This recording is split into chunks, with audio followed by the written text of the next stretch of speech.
Rumaraga sa pagpapala po sa ating lahat. Para sa ating pangaraw-araw na talata, tayo ngayon ay nasa Exodus Kapitulo 26, sa versikulo 1 hanggang versikulo 6. Igawa ninyo ako ng tabernakulo.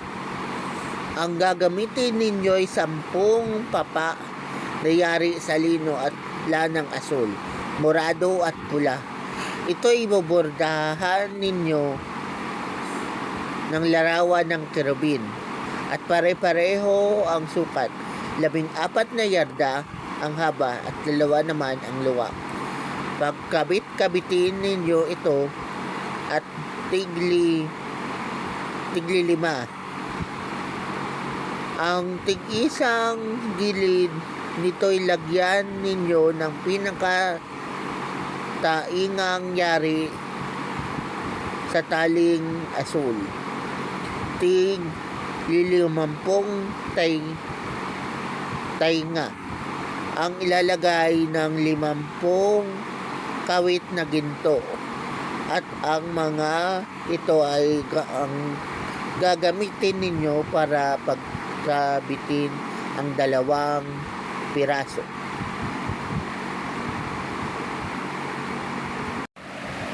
So dito sa passage na to, ang ginagawa pa nila dito ay yung tent of the tabernacle.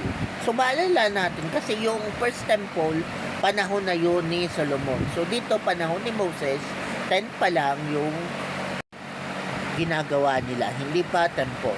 So at dahil nga tent pa lang yung ginagawa nila, iba-iba rin yung syempre yung mga materials. At syempre kailangan may bubong, may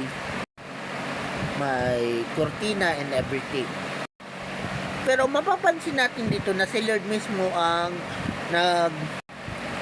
nagbibigay ng instruction tungkol sa mga materials. So ano ibig sabihin nun na si Lord mismo ang nagbibigay ng instruction patungkol sa mga materials? Pati nga yung measuring o yung measurement ng mga materials, si Lord mismo nagbibigay. Ang ibig sabihin kasi nun, yung tent na yun, hindi yun para sa Panginoon. Para rin yun sa mga Israelites. Kasi si Lord, sensitive siya. Gusto niya na maging siyang personal na Diyos ng mga Israelites. Kaya lahat ng detalye patungkol doon sa tent of the tabernacle ay galing mismo sa Diyos. Kasi sa harapan ng Diyos nung panahon ni Moses, yung meeting place ay talagang pinapahalagahan ng Diyos. So ikaw, saan ba ang meeting place ninyo ni Lord? So, pinapahalagahan niya ng Diyos. Oo, totoo, sa panahon natin ngayon, wala ng tent of the tabernacle.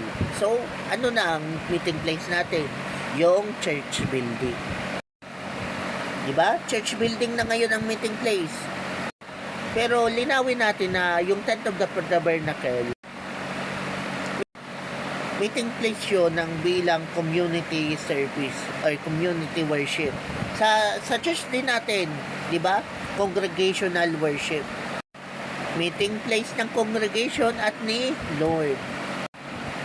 So, noon pa man, pinapahalagahanan ng Diyos ang yung meeting place ng congregation. So, ikaw, pahalagahan mo rin yan. So, kung may church building na kayo, pahalagahan nyo kasi mahalaga yan sa Diyos.